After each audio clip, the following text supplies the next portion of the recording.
నమస్తే, welcome to prime 9 news. ఈరోజు న్యాయం కోసంలో భాగంగా అంటే న్యాయంపై అవగాహన కల్పించే విధంగా కార్యక్రమంలో భాగంగా ఈరోజు ప్రముఖ న్యాయవాది కోటిపల్లి అయ్యప్ప గారు జాయిన్ అవుతున్నారు. కోటిపల్లి అయ్యప్ప గారు ప్రముఖ న్యాయవాది. ఆయన అడిగి మరిన్ని అంటే సూచనలు సలహాలు. ఈరోజు అంతర్జాతీయ మహిళా దినోత్సవం సందర్భంగా మహిళల భద్రత మరియు వాళ్ళకి ఉన్నటువంటి చట్టాలు, వాళ్ళకి కల్పిస్తున్నటువంటి రక్షణ, అలాగే మహిళా యాక్ట్ ఏవి చెబుతుంది తదితర అంశాల గురించి ప్రముఖ న్యాయవాది కోటిపల్లి అయ్యప్ప గారిని అడిగి మరిన్ని వివరాలు తెలుసుకుందాం. అయ్యప్ప గారు నమస్కారం అండి. అయ్యప్ప గారు, ఈరోజు అంతర్జాతీయ మహిళా దినోత్సవం. ఈ నేపథ్యంలో ఈ యొక్క కార్యక్రమానికి శ్రీకారం చుట్టడం నిజంగా అభినందనీయం. నేపథ్యంలో మహిళకు ఉన్నటువంటి రక్షణ, అలాగే మహిళకు ఉన్నటువంటి చట్టాల గురించి చర్చించుకోవడం నిజంగా శుభపరిణామం. నేపథ్యంలో ముఖ్యంగా మనం చర్చించే అంశం ఏంటంటే మహిళకు ఉన్న రక్షణ చట్టాలు అంటే ఏంటి? ఈరోజు ముందుగా మనం ప్రైమ్ 9 న్యూస్ ఛానల్ తరఫున వీక్షకులందరికీ కూడా అంతర్జాతీయ మహిళా దినోత్సవ శుభాకాంక్షలు అండి. మహిళల కోసం పెద్దపీట వేస్తూ ప్రైమ్ 9 చేపట్టేటువంటి కార్యక్రమాలన్నీ కూడా ఈ రోజు విజయవంతం అవ్వాలని కోరుకుంటున్నాను. మహిళల కోసం భారతదేశంలో అనేక మహిళా రక్షణ చట్టాలు ఉన్నాయి. Protection of women from domestic violence అంటే ఏంటంటే గృహహింస నుంచి ప్రతి మహిళ కూడా రక్షణ పొందేటువంటి ఒక చట్టం 2005లో మనకు పొందుపరచబడింది. Dowry prohibition act. ఎవరైనా సరే అదనపు కట్నం కోసం వేధిస్తూ ఉంటే వారి మీద డౌరీ ప్రొహిబిషన్ యాక్ట్, వరకట్న నిరోధక చట్టం 1961 సంవత్సరంలో మనకి ఇవ్వటం జరిగిందండి. అలాగే మహిళల పట్ల శారీరకంగా, మానసికంగా వేధింపులు, sexual harassment act, women act, ఇది 2013లో ఉద్యోగ స్థలంలో మహిళా ఉద్యోగుల్ని వేధించడం గాని, వారి మానసికంగా వారిని వేధించడం గాని, ఏ రకమైనటువంటి వేధింపులైనా సరే సహ ఉద్యోగులు గాని ఇతర ఉద్యోగ స్థలంలోనే కాదు, వారి ఉద్యోగం నుంచి బయటకు వచ్చినప్పుడు కూడా వేధింపులకి వారికి రక్షణగా ఉండటానికి 2013లో ఈ చట్టం తీసుకురావడం జరిగింది. Protection of children from women's sexual offence act 2012 అండి. దీన్నే పోక్సో చట్టం అని కూడా అంటారు. దీంట్లో కూడా మహిళలకి పెద్దపీట వేస్తూ 18 సంవత్సరాల లోపు ఉన్నటువంటి బాల బాలికలందరికీ కూడా, అంటే పురుషులకి 18 సంవత్సరాల లోపు ఉన్నటువంటి అలాగే బాలికలకి బాలురికి కూడా ఈ చట్టం వర్తిస్తూ ఉందండి. అయ్యప్ప గారు, అంటే మహిళలకు ఉండే హక్కులు ఏంటంటే చాలా మందికి కూడా ఆ హక్కులు అనేవి ఇప్పటికి కూడా మహిళలకు తెలియకపోవటం నిజంగా బాధాకరం. అంటే వాళ్ళకు ఉండేటటువంటి ప్రాథమిక హక్కులు ఏంటి మహిళలకు? భారత రాజ్యాంగంలో ఇచ్చినటువంటి ప్రాథమిక హక్కుల్లో మహిళలందరూ కూడా వాళ్ళకి ఆర్టికల్ 16 ప్రకారం మహిళలకి రిజర్వేషన్లు, అంటే మహిళా రిజర్వేషన్లకి వాళ్ళు అర్హులని, వాళ్ళకి ఉద్యోగ భద్రతని, ఉద్యోగాల్లో ఇప్పుడు మెటర్నిటీ బెనిఫిట్స్ కూడా వాళ్ళు పొందేటువంటి హక్కు కూడా ఉంది. ఈ రకంగా మహిళలకి సమానత్వపు హక్కు, ఆస్తిలో హక్కు, అలాగే ప్రాథమిక విద్యలో హక్కు. అంటే ఏంటంటే బాలికల కోసమే కొన్ని ఉన్నతమైనటువంటి పాఠశాలలు, కళాశాలలు ప్రభుత్వం నిర్వహించడం కూడా వారి హక్కులో భాగంగానే ప్రభుత్వాలు చేపట్టడం జరిగింది. అలాగే భర్త నుంచి భరణం పొందేటువంటి హక్కు కూడా ఉంది.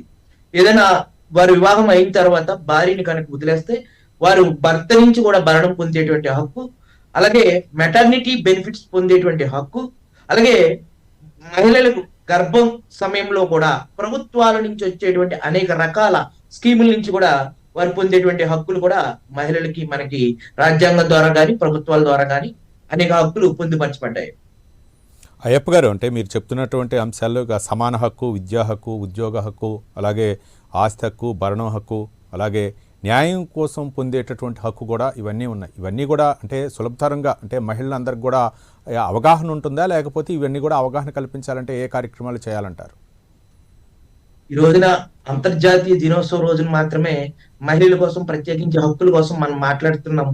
కానీ ఈ హక్కులన్నింటికి కూడా ఈ ఒక రోజు కాదు, ఈ రోజున మహిళలకి పెద్దపీట వేస్తూనే ఇటీవల కేంద్ర ప్రభుత్వం కూడా చట్టసభల్లో కానీ స్థానిక సంస్థల్లో కానీ అనేక అంశాల మీద వారికి న్యాయం ప్రకారం పొందవలసినటువంటి రిజర్వేషన్లు, చట్టాల మీద పెద్దపీట వేస్తూ అనేక చట్టాలని కేంద్ర రాష్ట్ర ప్రభుత్వాలు తీసుకురావడం జరిగింది.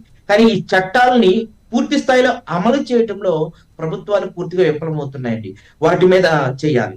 ఇటీవల కాలంలో బాల్య వివాహాలు అంటే బాల్య వివాహాలు అంటే మైనర్ బాలికలకి గర్భం దాల్చడం అనేది ప్రపంచంలోనే భారతదేశం టాప్ 10 లో ఉన్నది అని చెప్పి ఇటీవల ఆ, అంతర్జాతీయ ఆరోగ్య సూచీల్లో గాని అలాగే ప్రసూతి సూచీల్లో గాని మనకి పేర్కొనడం జరిగిందండి. దీన్ని నిరోధించాలి. బాలికలకి 18 సంవత్సరాల లోపు ఉన్నటువంటి బాలికలకి ఎవరైతే వివాహం చేస్తారో వారికి గర్భాశయం సమయంలో కూడా అనేక ఇబ్బందులు పడుతున్నారు. అందువల్ల దాని మీద చట్టం అనేది తప్పు జరిగిన తర్వాత శిక్షించడం కాదండి, తప్పు జరగకుండానే చట్టాన్ని ప్రజల్లో అవగాహన కలిగించి ఆ చట్టం నుంచి రక్షణ ఎలా పొందాలి అనే దాని నుంచి కూడా మనకి ప్రజల్లో అవేర్నెస్ తీసుకురావాలి. మహిళల్లో కూడా ఈ మహిళలు ఇప్పుడు ఉద్యోగ భద్రత అంటున్నాం, ఉద్యోగాల్లో కూడా చాలా మంది వేధిస్తున్నారని మహిళలు కోర్టుకు వెళ్తూ ఉన్నారు, అలాగే పోలీస్ స్టేషన్కి వెళ్తూ ఉన్నారు. మహిళలకు కూడా మహిళల్ని పోలీస్ స్టేషన్ కి పిలవకూడదు సాయంత్రం 6 తర్వాత అని మనకి చట్టం ఉంది. అది సాక్షులుగా కానీ అరెస్ట్ చేయకూడదు అని చెప్పి సిఆర్పిసి సెక్షన్ 46 లో ఖచ్చితంగా రూల్ అయితే ఉందండి. మనకి ఆ రూల్ ప్రకారం ప్రతి పోలీస్ స్టేషన్ మీరు ఎవరైనా గమనించండి, ప్రతి పోలీస్ స్టేషన్ లో కూడా సాయంత్రం 6 తర్వాతే ఎక్కువ మంది మహిళలు పోలీస్ స్టేషన్ లో తమ న్యాయం కోసం కానీ వేరే ఇతరితర వ్యవహారాల్లో కానీ వాళ్ళు పోలీస్ స్టేషన్ లో ఉండడం జరుగుతుంది. దీన్ని స్ట్రిక్ట్ గా అమలు చేయాలి. కేంద్ర హోంశాఖ నుంచి న్యాయశాఖ నుంచి అనేక ఆదేశాలు ఉన్నప్పటికీ కూడా వాటిని ఎవరు కూడా పరిగణలోకి తీసుకుంటలేదండి. అయ్యప్ప గారు, అంటే ప్రతి పోలీస్ స్టేషన్ లో 6 తర్వాత కనుక ఎవరైనా పోలీస్ స్టేషన్ ఉంచితే మహిళల్ని వారిని చట్ట ప్రకారంగా ఆ స్టేషన్ హౌస్ ఆఫీసర్ గారిని శిక్షించాలి. అయ్యప్ప గారు, అంటే ముఖ్యంగా ఆ పోలీస్ స్టేషన్లో ఉండేటువంటి హక్కులు ఏంటంటే మహిళలకి చాలామంది కూడా ఇప్పటికి కూడా పోలీస్ స్టేషన్కి వెళ్ళాలంటే భయపడే పరిస్థితి ఉంటుంది చాలామందికి కూడా. అంటే ఏదో అంటే ఒక న్యాయవాది వృత్తిలో ఉండి లేకపోతే ఆ స్థాయిలో ఉండోళ్ళే ఎక్కువగా స్టేషన్కి వెళ్ళటం లేకపోతే ఆ న్యాయపరమైన అంశాలపై చర్చిస్తుంటారు. కానీ సామాన్యులు వెళ్ళాలంటే భయపడే పరిస్థితి ఉంటుంది. వీటిపై అవేర్నెస్ కల్పించాలంటే ఏం చేయాలంటారు అయ్యప్ప గారు? మనకి కేంద్ర హోంశాఖ కానీ అలాగే రాష్ట్ర హోంశాఖ కానీ అలాగే న్యాయ వ్యవస్థ కానీ ఒక నిర్దిష్టమైనటువంటి చట్టాలని పోలీసు వారికి ఇవ్వటం జరిగింది.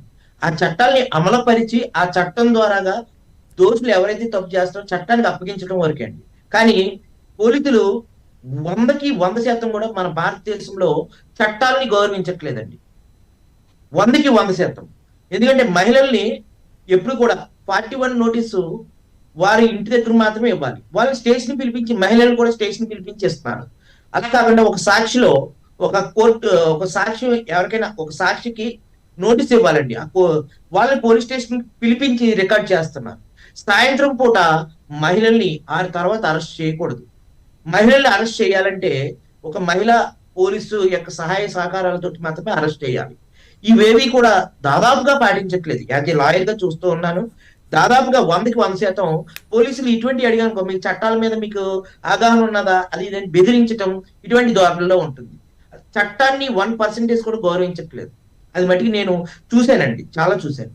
ఆ తర్వాత ఎవరు ఏ మహిళ కూడా పోలీస్ స్టేషన్ ముందు ఉండకూడదు, పోలీస్ స్టేషన్ కి అరెస్ట్ చేయకూడదు. పోలీస్ స్టేషన్ లో ఒకవేళ ఒక మహిళని అరెస్ట్ చేయాలంటే వాళ్ళ కుటుంబ సభ్యులకి వివరణ ఇచ్చి అరెస్ట్ మేము సెక్షన్ సిఆర్పిసి 5150 రూల్స్ పాటించి సిఆర్పిసి రూల్స్ పాటించిన తర్వాత మాత్రమే వాళ్ళని అరెస్ట్ చేయాలి. అరెస్ట్ చేసే ముందు వాళ్ళకి న్యాయం సహాయం పొందేటువంటి అధికారం కూడా వాళ్ళకు ఉంది. ఇవేమీ కూడా జరగట్లేదండి. అయ్యప్ప గారు, అంటే మనం చాలా సందర్భాల్లో చూస్తూ ఉంటాం. అంటే ప్రజా సమస్యలపై ఉద్యమించేటప్పుడు లేకపోతే ప్రజా సమస్యల హక్కుల కోసం పోరాడేటప్పుడు మహిళలు ఉద్యమాలు చేస్తున్న తరుణంలో పోలీసులు అంటే అరెస్ట్ చేయటం మనం చూస్తూ ఉంటాం. అంటే మహిళా పోలీసులు లేకపోవటం లేకపోతే అందుబాటులో లేకపోవటం లేకపోతే అక్కడ రక్షణ చర్యల కోసం వాళ్ళని అరెస్ట్ చేస్తూ ఉంటారు. అంటే పురుష పోలీసులతోనే అరెస్ట్ చేస్తూ ఉంటారు. ఈ నేపథ్యంలో అంటే వాళ్ళు న్యాయం కోసం ఏ విధంగా అప్రోచ్ అవ్వాలంటారు? ఖచ్చితంగా అండి, ఒక మహిళని అరెస్ట్ చేయాలంటే ఖచ్చితంగా మన సిఆర్పిసిలో ఇచ్చినటువంటి రూల్స్ నే పాటించాలండి. అది దాన్ని అతిక్రమించినటువంటి ఏ వ్యక్తి అయినా సరే అతని కూడా నేరస్తుడితోటే సమానం అండి. పోలీసులు అయినా సరే చట్టం అనేది అందరికీ సమానంగా వర్తిస్తుందండి. సామాన్య మానవుడి నుంచి ఈ దేశ ప్రధాని వరకు కూడా అందరూ కూడా చట్టానికి అతీతులు కారండి. చట్టానికి లోబడి మాత్రమే మన భారత రాజ్యాంగం కానీ మన భారతదేశ న్యాయ వ్యవస్థ కానీ ఉంటుందండి. ఆ చట్టానికి లోబడి పని చేయాలి అందరూ. కానీ ఆ చట్టాన్ని అతిక్రమించి పోలీసులు ఇటీవల కాలంలో మహిళల మీద గెంటడం, మహిళల్ని మీద చేయి చేసుకోవడం ఇటువంటివి జరుగుతూ ఉన్నాయి. నాకు ఎక్కువ మొత్తంలో వచ్చేటువంటి కంప్లైంట్లు మహిళల్ని 9 తర్వాత 10 తర్వాత కూడా ఆ స్టేషన్ పిలిపించడం అనేది చాలా సందర్భాల్లో చూశానండి. నేను ఫోన్ చేసి, సార్ మీరు ఏ చట్టం ప్రకారం మీరు వాళ్ళని పిలిపించారంటే, పోలీసులకే చట్టాలు నేర్పుతావా, పోలీసులకే రూల్స్ నేర్పుతావా అనే ధోరణిలో పోలీసులు చాలా వరకు ఉన్నారండి. ఇటువంటి వ్యవస్థ మారాలి. చట్టాల మీద గౌరవం వాళ్ళకు ముందు పోలీసు వ్యవస్థకి చట్టం మీద గౌరవం ఉంటే అది ప్రజాస్వామ్యంలో ప్రజలకు కూడా గౌరవం కలుగుతుందండి. అంటే అందరూ అలా ఉంటారని కాదు. దాదాపుగా 90% ఇదే కోవకు చెందినవారు. 10% ఉన్నారనుకోండి. ఆ 10% మనం లెక్క ఎక్కర్లా. కానీ 90% పోలీసు వ్యవస్థలో మహిళల పట్ల కొంచెం మహిళా పోలీసుల పట్ల కూడా అసభ్యంగా ప్రవర్తించడం ఇటీవల చాలా చూస్తూ ఉన్నాం. మహిళా పోలీసులతోటి ఉన్నతాధికారులు అక్రమ సంబంధాలు పెట్టుకోవడం, వాళ్ళు కంప్లైంట్ చేయాలంటే వాళ్ళు భయపడటం, అవును. వాళ్ళు ఎవరికి ఇవ్వాలి కంప్లైంట్ భయపడటం అనేది ఇటువంటి ఎన్నో జరుగుతూ ఉన్నాయి. అదే దురుసుగా వ్యవహరించడం అంటే మహిళా పోలీసుల పట్ల అలాగే మహిళా సిబ్బంది పట్ల ఆ దురుసుగా వ్యవహరించే విధానం అయితే మనం తరచు చూస్తున్నాం. అయితే ఒక కాలర్ వెయిట్ చేస్తున్నాం అండి. శివనారాయణ రెడ్డి గారు తాడేపల్లి నుంచి కాలర్ వెయిట్ చేస్తారు. శివనారాయణ రెడ్డి గారు నమస్తే. నమస్తే సార్.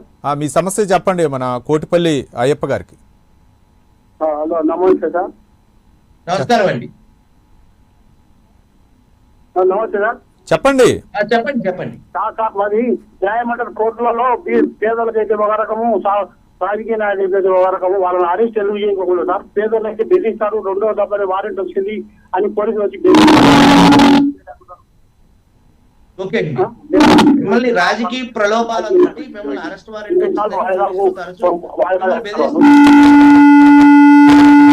శివనారాయణ రెడ్డి గారు రైట్ రైట్ అయ్యప్ప గారు చెప్తారు వినండి. ఆన్సర్ నేను చెప్తాను. అయ్యప్ప గారు, ఏ పోలీసు వారైనా సరే మిమ్మల్ని అరెస్ట్ వారెంట్ వచ్చిందని మిమ్మల్ని ఏదైనా బెదిరిస్తే ఏ కేసులో మీరు అరెస్ట్ వచ్చింది అనే వివరాలని సమాచార హక్కు చట్టం సెక్షన్ 7(3) ప్రకారం విత్ ఇన్ 48 hours లో కూడా మీరు సమాచార హక్కు చట్టం ద్వారా మీరు పొందొచ్చు. కారణాలు లేకుండా మిమ్మల్ని పోలీసు వారు బెదిరిస్తే ఉన్నత స్థాయి అధికారులకి మీరు ఫిర్యాదు చేయొచ్చు. అట్లా అవి ఉన్నత స్థాయి అధికారులు మీకు న్యాయం చేయకపోతే చట్ట ప్రకారం పోలీస్ యాక్ట్ 1861 చట్టం ప్రకారం సెక్షన్ 29 ప్రకారం హెరాస్మెంట్ ద్వారా వారి మీద కూడా చర్యలు తీసుకునేటువంటి అవకాశం ఉంది. రైట్ అయ్యప్ప గారు. మరో కాలర్ శేఖర్ గారు ఫోన్ లైన్లో ఉన్నారు. శేఖర్ గారు ఉన్నానండి. మాట్లాడండి, అయ్యప్ప గారితో మాట్లాడండి. మీ సమస్య ఏంటి? చట్టం అనేది అందరికి ఒకటే అని చెప్తున్నారు, ప్రధానమంత్రి కాడి నుంచి సామాన్య మానవుడు వరకు. హలో వినిపిస్తుంది, మాట్లాడండి. చెప్పండి.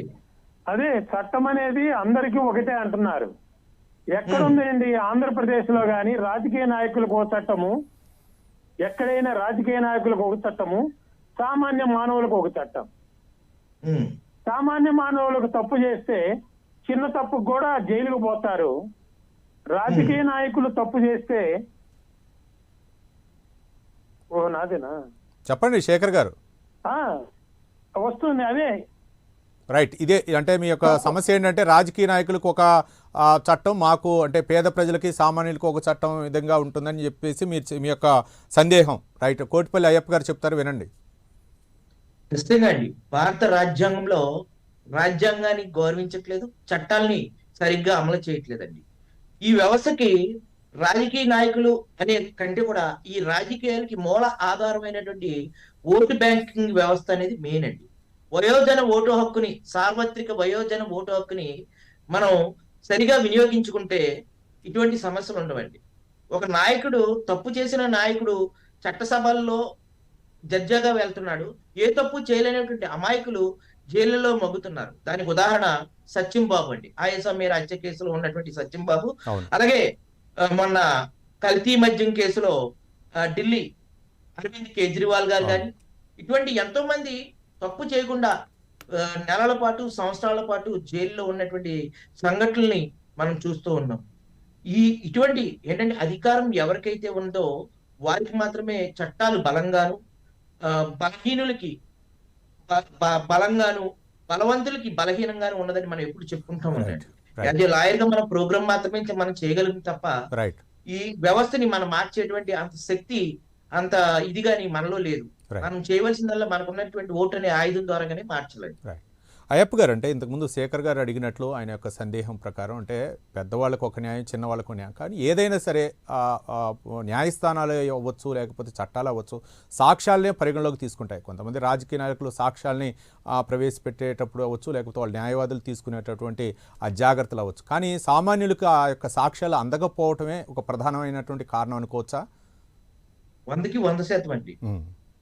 ఈ రోజున ఎన్నో కేసుల్లో సాక్షుల్ని భయపెట్టి ఒక క్రైమ్ కేసులో 90 రోజుల్లోనే ఛార్జ్ షీట్ ఫైల్ చేయాలని మనకు ఉన్నప్పటికీ కూడా అది చట్టంలో కూడా పూర్తి స్థాయిలో పోలీసు వ్యవస్థని న్యాయ వ్యవస్థలు ఆదేశించేటువంటి ఆజ్ఞలు మనకు లేకపోవడం అండి. ఎన్నో సందర్భాల్లో ఇటీవల హైకోర్టు, సుప్రీంకోర్టు కూడా ఆంధ్రప్రదేశ్ లో ఉన్నటువంటి పోలీస్ శాఖని అనేక సార్లు మొట్టికాయలు కూడా వేయటం జరిగిందండి. మీరు అది అమలు చేస్తారా, జైలుకి వెళ్తారా అని చెప్పి సాక్షాత్తు డీజీపీ స్థాయిలో ఉన్నటువంటి అధికారులు కూడా ఆదేశించినప్పటికీ కూడా కోర్టు ఉత్తర్వులు కూడా పాటించలేనటువంటి అనేక కేసులు ఈ రోజునికి కూడా జరుగుతూనే ఉన్నాయి. కోర్టులు కలగజేసుకుని న్యాయం చేయమనే వరకు కూడా పోలీసు వ్యవస్థ న్యాయం చేయదా అని అభిప్రాయపడినటువంటి అనేక కేసులు కూడా ఉన్నాయండి.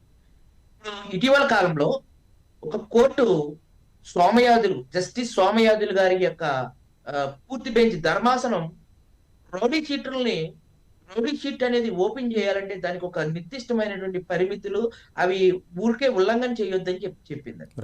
కానీ ఇటీవల కాలంలో తూర్పుగోదావరి జిల్లాలో ఏదో పోక్సో కేసులు, అంటే చిన్నప్పుడు తెలియలేనటువంటి అట్రాక్షన్ 18 సంవత్సరాలు ఉన్నటువంటి బాలబాలికలు లవ్ చేసుకున్నప్పుడు వాళ్ళకి తల్లిదండ్రులు బలవంతం చేసి ఆ వ్యక్తి మీద, అబ్బాయి మీద కేసులు పెట్టిస్తే అటువంటి పోక్సో కేసులన్నీ కూడా చదువుకున్న విద్యార్థులు తెలిసి తెలియని వయసులో వాళ్ళ అమ్మాయి ఒక ప్రేమైన అట్రాక్షన్ లో పోక్సో కేసులు ఉన్న ప్రతి ఒక్కరి మీద కూడా రౌడీ షీట్లు ఓపెన్ చేశారండి. తర్వాత డిఐజీ గారి స్థాయి లాంటి అధికారి దాన్ని పూర్తి స్థాయి విచారించి ఇటువంటి రౌడీ షీట్లు వేయొద్దని చెప్పి దాన్ని పోలీసులందరికీ కూడా క్లాస్ పీకిన తర్వాత తీసేయడం జరిగింది. అయ్యప్ప గారు, అంటే ఈరోజు మహిళా దినోత్సవం సందర్భంగా మహిళల గురించే మనం మాట్లాడడం, వాళ్ళకు ఉండేటటువంటి ముఖ్యంగా ప్రాథమిక హక్కుల గురించి మనం మాట్లాడితే ఏ విధంగా ఉండే అవకాశాలని, సమాన హక్కు అవ్వచ్చు, లింగ వివక్ష నిషేధం, ఉద్యోగాల్లో సమాన అవకాశాలు, గౌరవంగా జీవించే హక్కు, ఈ విషయాల్లో చూసుకుంటే ఏ విధంగా ఉందనుకోవచ్చు ప్రస్తుత పరిస్థితి? ఇందులో కూడా మహిళలకి హక్కులు అనేవి అమలు చేయడంలో ప్రభుత్వాలు కొంత పక్షపాతంగానే ఉన్నాయి. ఈ రోజున రాష్ట్రంలో ఉన్నటువంటి ఎమ్మెల్యేల్లో మహిళా ఎమ్మెల్యేల శాతం ఎంతమంది, ఎంపీల శాతం ఎంతమంది, స్థానిక సంస్థల్లో ఎంతమంది అనేది మనం చూసుకుంటే చట్టాన్ని స్థానిక సంస్థల్లో 33% వరకు మహిళా రిజర్వేషన్లు అమలు చేసినప్పటికీ కూడా దీంట్లో కూడా కొన్ని సామాజిక వర్గాల యొక్క మహిళలకు మాత్రమే పెద్దపీట వేయడం. అన్ని సామాజిక వర్గాలు, ఇప్పుడు మహిళా సాధికారికత అంటే ఏంటంటే కొన్ని సామాజిక వర్గాల యొక్క ఉన్నత సామాజిక వర్గాల యొక్క కొన్ని సామాజిక వర్గాల్లో ఉన్నటువంటి మహిళలకు మాత్రమే పెద్దపీట వేయడం అనేది మహిళా సాధికారికత కాదండి. అన్ని సామాజిక వర్గాల్లో, అన్ని కులాల్లో మహిళలు ముందంజి వేసినప్పుడే నిజమైనటువంటి మహిళా సాధికారిత జరిగిందని మనం భావించవచ్చు. ఏంటంటే రాజకీయాల్లో వంశపారిపరంగా 33% రిజర్వేషన్ మహిళలకు అని చెప్పేసి ఒక కొన్ని కుటుంబాల వారు మాత్రమే రాజకీయాలు చేయడం, మిగతా కుటుంబాల వారిని పక్కగా నెట్టడం అనేది అది నిజమైనటువంటి మహిళా సాధికారిత కాదండి. కానీ అయ్యప్ప గారు, మీరు మంచి పాయింట్ మాట్లాడారు. ఏంటంటే చాలామంది కూడా మహిళా రిజర్వేషన్ అంటే అక్కడ మహిళ అంటే భర్త రాజకీయంగా ప్రాధాన్యత సంతరించుకున్న తర్వాత మహిళకి కేటాయించడం, మళ్ళీ తర్వాత భర్తే ఆధిపత్యం చెలాయించడం, అలాగే కొన్ని సామాజిక వర్గాలు కూడా వాళ్ళకి అంటే వాళ్ళకి అనుకూలమైనటువంటి మహిళలకి రాజకీయంగా వాళ్ళకి ప్రోత్సహించడం, తర్వాత వాళ్ళే ఆధిపత్యం చెలాయించడం, ఇవి చాలా సందర్భాల్లో చూస్తూ ఉంటాం కదా. అవునండి, చాలా సందర్భాల్లో. అవును, కొన్ని భర్త ఎమ్మెల్యే చేసి భార్య ఎంపీ, మళ్ళీ కూతురు ఇంకొక పదవుల్ని, అలాగే ఒకే కుటుంబంలో 5 నుంచి 6 పదవులు పొందినటువంటి వ్యక్తులు కూడా మనకు చాలా మంది ఉన్నారు. అంటే ఆంధ్రప్రదేశ్ లో ముఖ్యంగా కుటుంబ పాలన అనేది జరుగుతుంది, ఎప్పటి నుంచో జరుగుతుందండి. ఒకే కుటుంబానికి చెందినటువంటి కొడుకులు కూతురికి మాత్రమే ఒక 5-6 టికెట్లు వాళ్ళకి మాత్రమే ఇచ్చుకుంటున్నారు. అది నిజమైనటువంటి మహిళా సాధికారత కాదండి. అలా రాజకీయ నేపథ్యం లేనటువంటి, తన భర్త ఎటువంటి రాజకీయ నేపథ్యం లేనటువంటి కొత్త తరహా వ్యక్తులకి అవకాశం కల్పించి వారిని కూడా రాజకీయాల్లోకి తీసుకురావడమే నిజమైనటువంటి మహిళా సాధికారికత. ఇంకోటి ఏంటంటే ఇక్కడ మహిళలకి ఇంకొక భద్రత అనేది ఖచ్చితంగా ఉండాలండి. ఆంధ్రప్రదేశ్ లో బస్సులు మహిళల కోసం ప్రత్యేకించి నడపాలని చెప్పి మహిళా ఉద్యోగుల కోసం, మహిళల కోసం మాత్రమే మహిళా బస్సులు మాత్రమే నడపాలని చెప్పి నేను కోరుతున్నాను. Right. ఎందుకంటే సాయంత్రం సమయాల్లో మహిళలకి బస్సులు దొరక్క చాలా ఇబ్బందులు పడుతూ ఉన్నాను. అవును. నేను చాలా గ్రామాలు చూస్తున్నాను. ఇది వారి యొక్క హక్కుల్లో ఒక భాగంగా నేను మన ప్రైమ్ 9 ఈ న్యాయం కోసం ప్రోగ్రామ్ ద్వారా నేను కోరుతూ ఉన్నాను. రైట్. కానీ ఇక్కడ ఇంకొకటి ఏంటంటే మీరు అడిగారండి, అవును. నిజమైనటువంటి మహిళలు ఇంకో హక్కు ఉన్నదండి.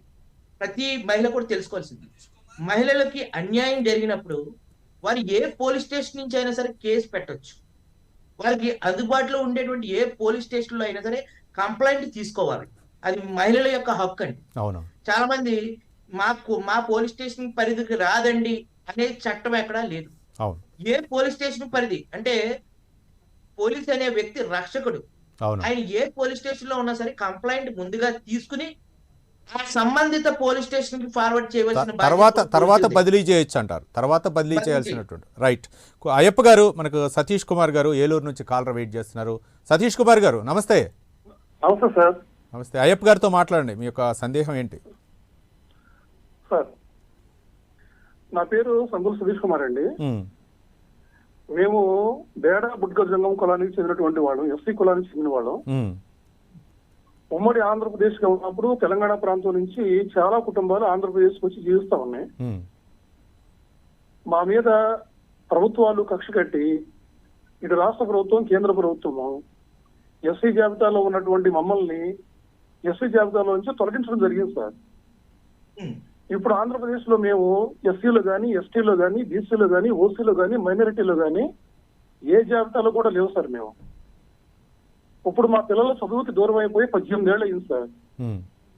ఇప్పటి వరకు చదువు లేదు, ఉద్యోగాలు లేవు సార్. మాకు ఆంధ్రప్రదేశ్ లో మాకు జరుగుతున్నటువంటి అన్యాయం అంత ఎంత అన్యాయం కాదు. మళ్ళీ మమ్మల్ని తెలంగాణలో పంపిస్తారా, లేకపోతే మమ్మల్ని ఆంధ్రప్రదేశ్ లో బతకమంటారా, వద్దంటారా కూడా మాకు అర్థం కావట్లేదు సార్. దయచేసి న్యాయవాదులు మాకు మంచి సలహా సూచనలు ఇవ్వాల్సిందో కోరుతున్నాం సార్. ఖచ్చితంగా అండి. సుప్రీంకోర్టు ఇటీవల కాలంలో ఒక మతాన్ని, ఒక కులాన్ని జీవోల ఆధారంగా ఒక మతాన్ని స్వీకరించినటువంటి వ్యక్తి అతనికి రిజర్వేషన్లు తొలగించడం కానీ చేయటం కానీ జీవోల ఆధారంగా చేయకూడదు, అది రాష్ట్ర ప్రభుత్వాలకి ఆ హక్కు లేదని చెప్పి సుప్రీంకోర్టు అనేక సందర్భాల్లో మనకు చెప్పడం జరిగింది. తప్పనిసరిగా మీరు ఆంధ్రప్రదేశ్ అలాగే ఉభయ రాష్ట్రాల్లో ఉన్నటువంటి అప్పుడు ఆంధ్రప్రదేశ్ అనేది మెయిన్ ప్రాధాన్యత సంతరించుకున్నది కాబట్టి ఆంధ్రప్రదేశ్ లో హైకోర్టులో మీకు జరిగిన అన్యాయాన్ని ఒక రిట్ గా వేయడానికి మేము మీకు ఆన్లైన్ ద్వారా మీ సహాయ సహకారాలు అందిస్తాము. ఖచ్చితంగా ఈ కాలర్ లో ఉన్నటువంటి నెంబర్కి మీరు డయల్ చేయండి. నేను పర్సనల్ గా మీ ప్రాబ్లమ్ ని నేను టేకప్ చేస్తాను. నేను మీకు జరిగినటువంటి అన్యాయమే కాదు, గతంలో కూడా మరికొన్ని కులాలు కూడా నష్టపోతున్నాయి ఆంధ్రప్రదేశ్ లో. మీ అందరి తరపున కూడా నేను ఒక రిట్ పిటిషన్ వేయడానికి నేను ప్రైమ్ 9 ఛానల్ ద్వారా నేను ముందుకు వస్తానండి. రైట్. కోటిపల్లి అయ్యప్ప గారు. ఇక సతీష్ గారు విన్నారు కదా, మన అయ్యప్ప గారికి అయితే మాత్రం నెంబర్ మీరు తీసుకొని మీరు అయ్యప్ప గారిని అప్రోచ్ అయ్యి ఈ మీద అయితే న్యాయ సహాయం అందించడానికి ఆయన అయితే సిద్ధంగా ఉన్నారు. రైట్. థ్యాంక్ యూ అయ్యప్ప గారు. ఈరోజు అంతర్జాతీయ మహిళా దినోత్సవం సందర్భంగా మహిళల హక్కులు ఏంటి, వాళ్ళ యొక్క రావాల్సినటువంటి వాళ్ళకి హక్కులు, ముఖ్యంగా వాళ్ళు అంటే ప్రభుత్వాల తరపు నుంచి, అలాగే పోలీస్ స్టేషన్ నుంచి, అలాగే న్యాయం ఏ విధంగా పొందాలి, వాళ్ళకి కావాల్సినటువంటి సహాయం ఏ విధంగా ఉంటుంది అనే అన్ని అంశాలపై, ముఖ్యంగా రాజకీయాల అంశాలపై కూడా మీరు సవివరంగా వివరించారు.